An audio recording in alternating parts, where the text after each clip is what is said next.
On the map of Saudi Arabia, there is a place that looks like a blank space.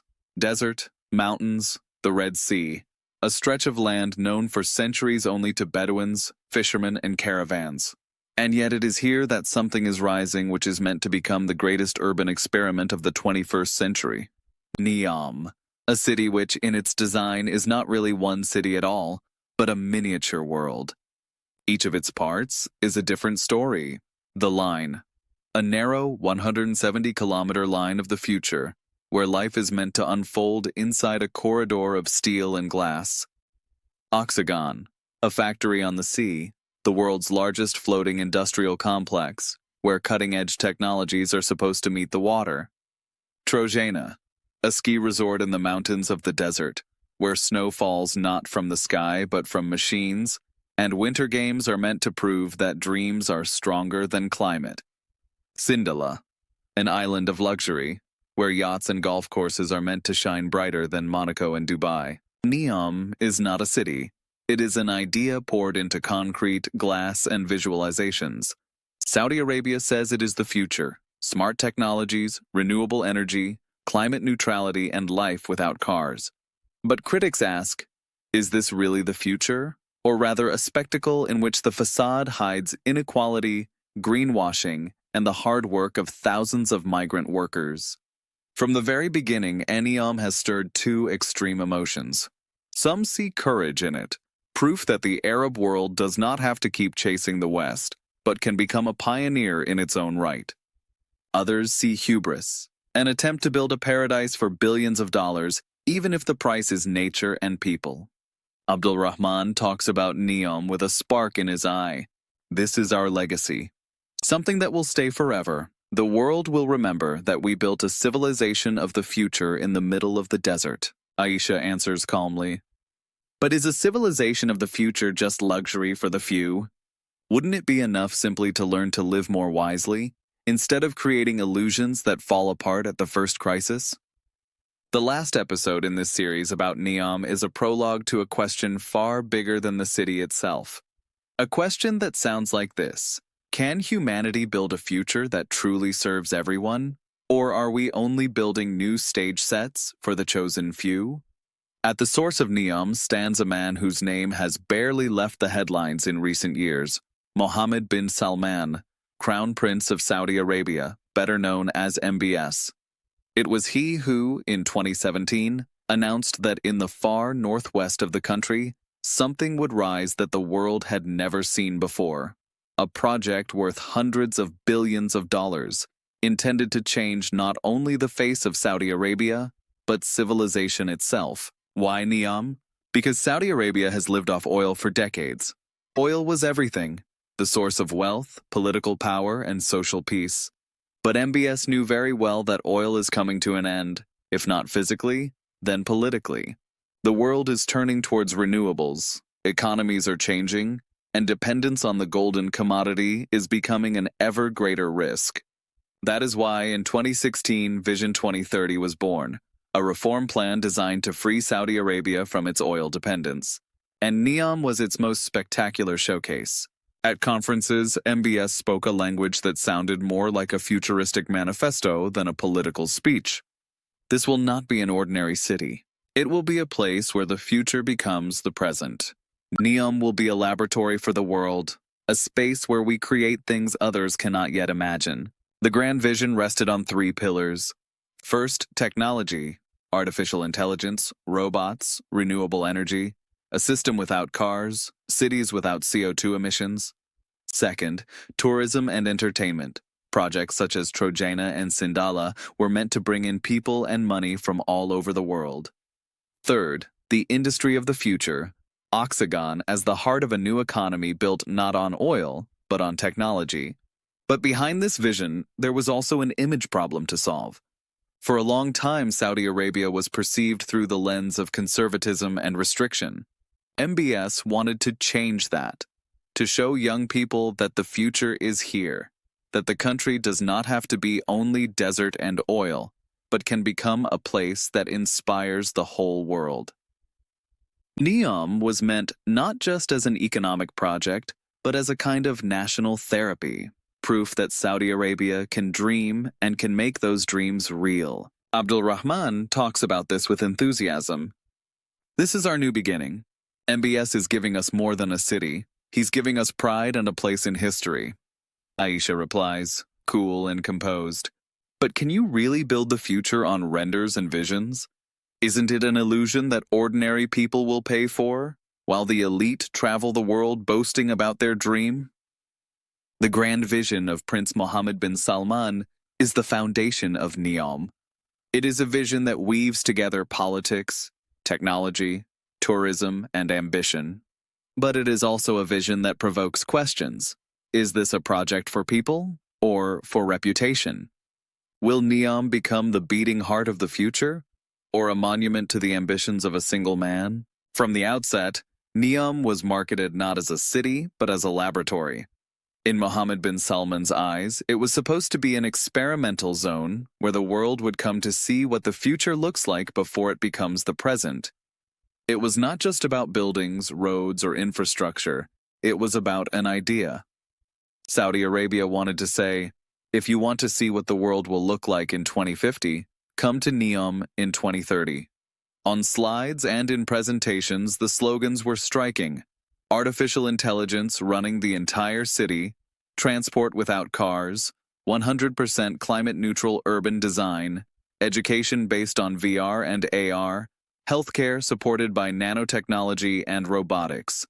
NEOM was meant to be a place where every aspect of life would be redesigned from scratch, from the way we eat and receive treatment to the way we work and rest. One of the most ambitious ideas was the concept of a city without streets and cars.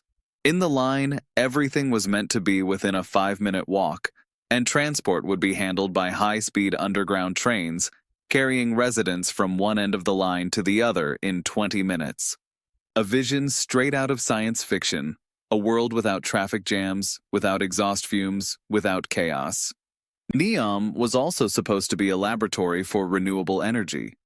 The entire project was advertised as a city powered 100% by sun and wind, with hydrogen as the fuel of the future. This was how Saudi Arabia wanted to reverse its narrative, from oil exporter to global leader in green energy. But behind every vision lies the same question. Is this actually possible? Can you really build a city fully controlled by AI, where residents' privacy depends on an algorithm? Can you build climate neutrality in the middle of a desert, where every drop of water must be desalinated, and cooling buildings consumes vast amounts of energy? Isn't this laboratory of the future, in fact, a giant testing ground where residents will be the guinea pigs for technologies that would never pass trials anywhere else? Abdul Rahman says with pride, "The world will learn from us. The model for future cities will be created here. Instead of copying the West, they'll be copying us." Aisha responds skeptically, "But do we really want to be test subjects? Is the future worth it if we have to hand over our privacy to algorithms and live in a city that exists only because someone designed it on a screen?" NEOM as a laboratory of the future sounds impressive. It is a story about a place that is supposed to change the way we think about cities, technology, and nature. But it is also a risk because laboratories are where experiments happen, and experiments can succeed or fail.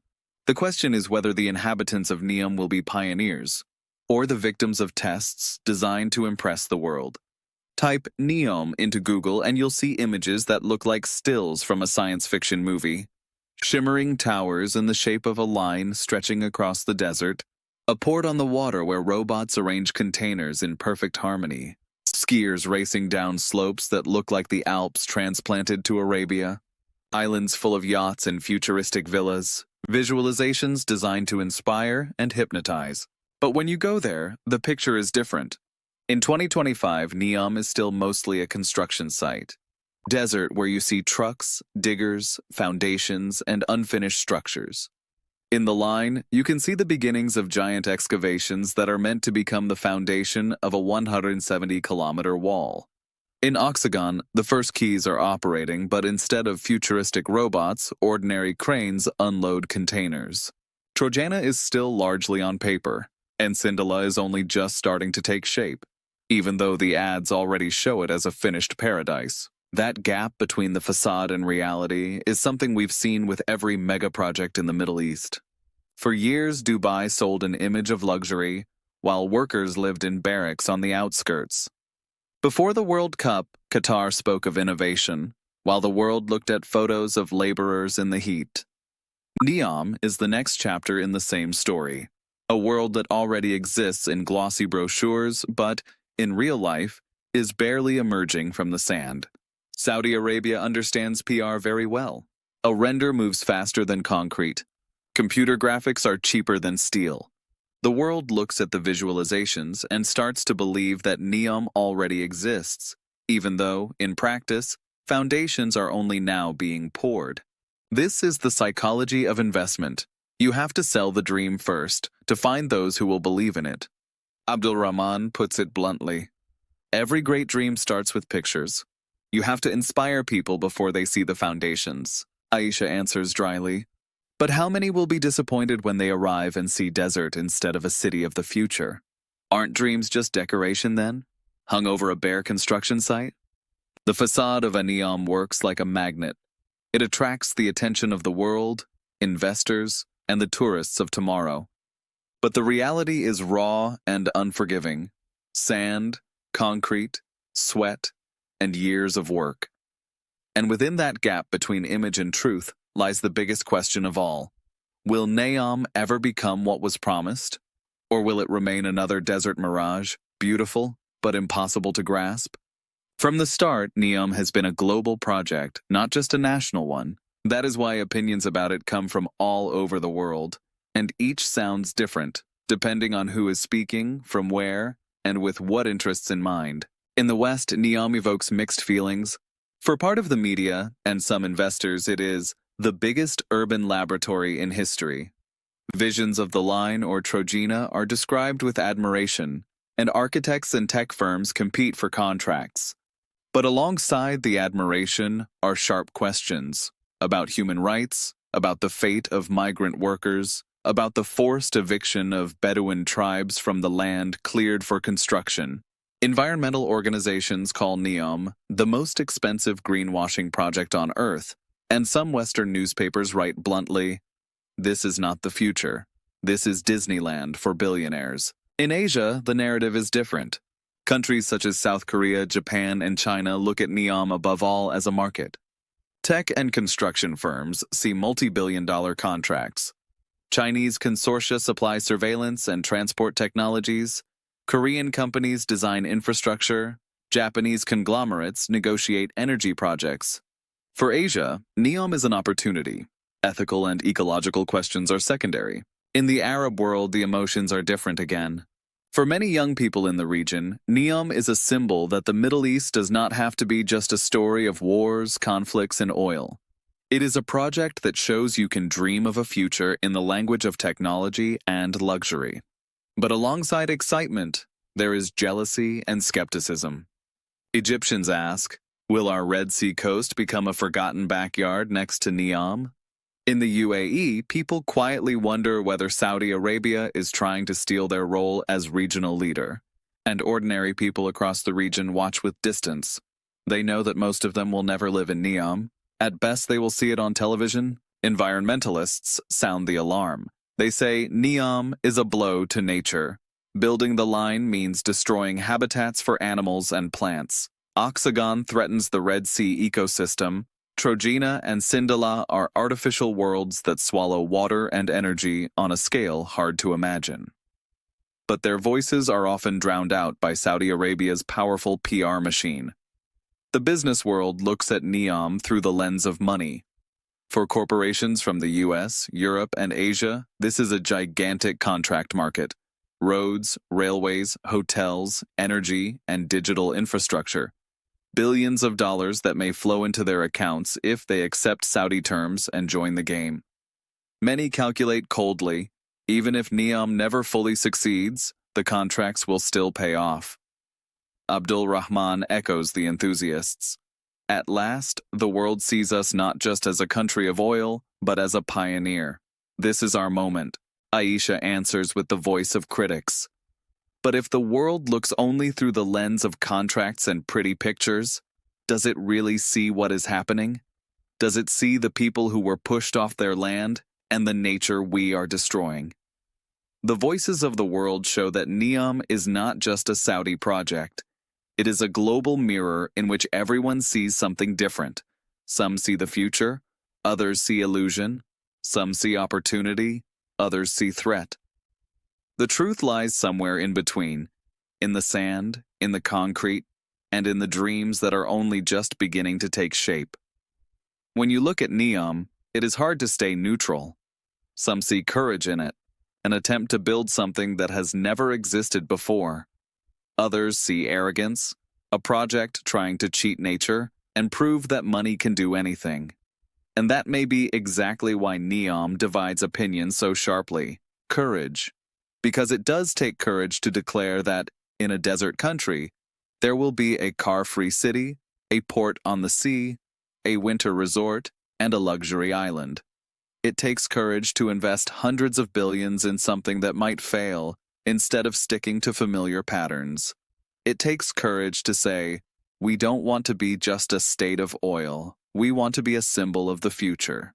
For young Saudis, this is a signal that their country is not standing still, that it can dream of a world in which they are the pioneers. Hubris, because just as easily you can see in NEOM a sign of human arrogance. Winter built by machines, a sea turned into a Gulf destination, a desert pierced for 170 kilometers with glass and steel. Hubris is the belief that humans can create a better nature than the one they were given. Hubris is the eviction of Bedouin tribes to make room for the prince's vision.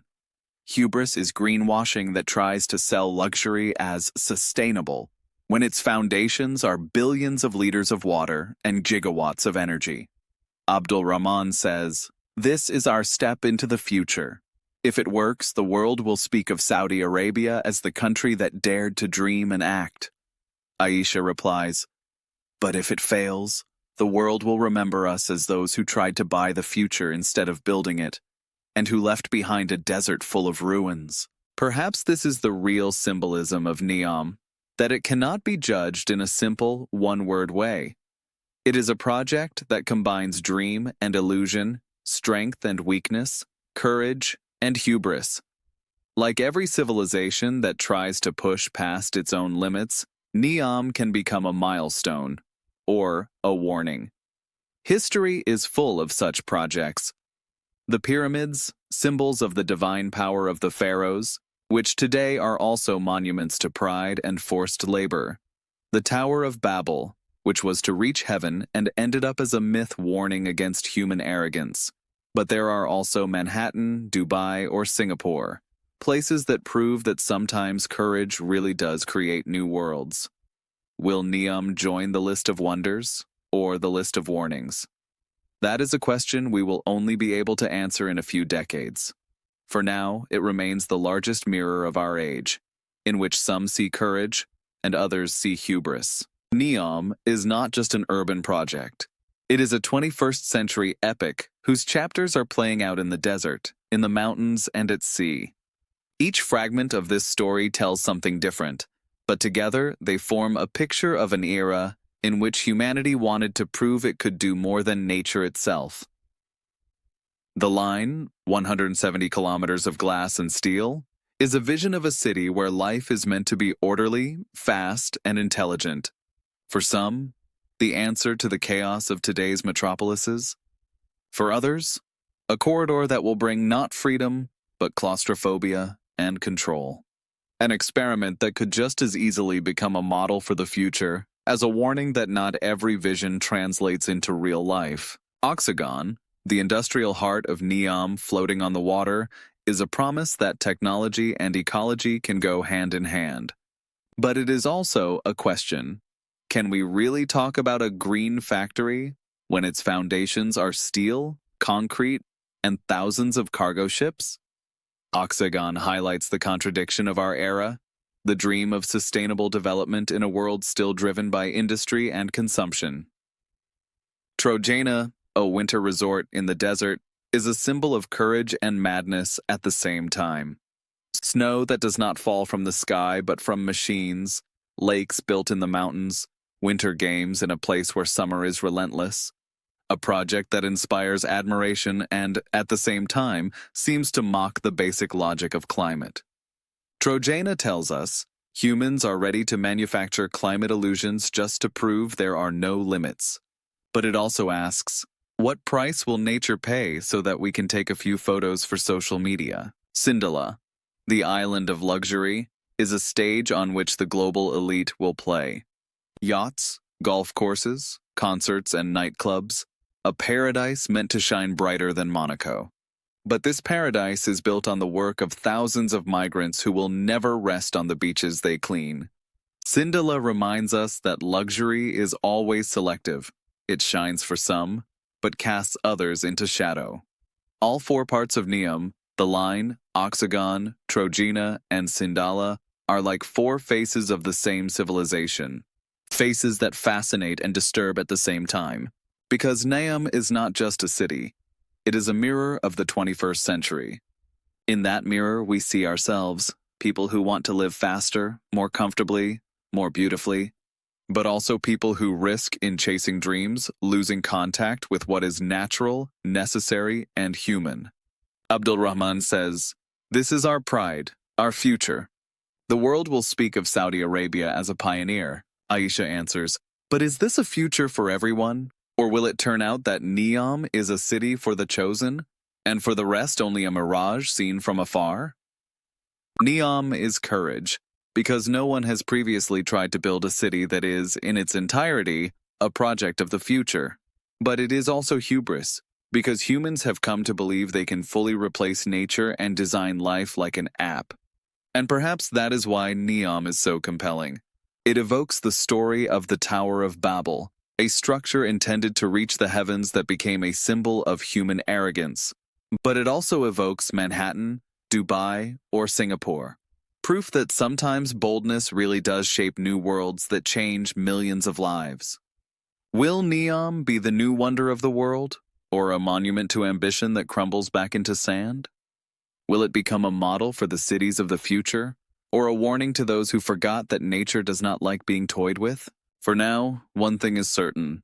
NEOM already functions as a grand narrative that forces the world to talk, and perhaps that is its greatest success so far. That even before it has been built, it has become a symbol. A symbol of the 21st century, a century in which humanity dared to dream so high that we still don't know whether it will soar or fall.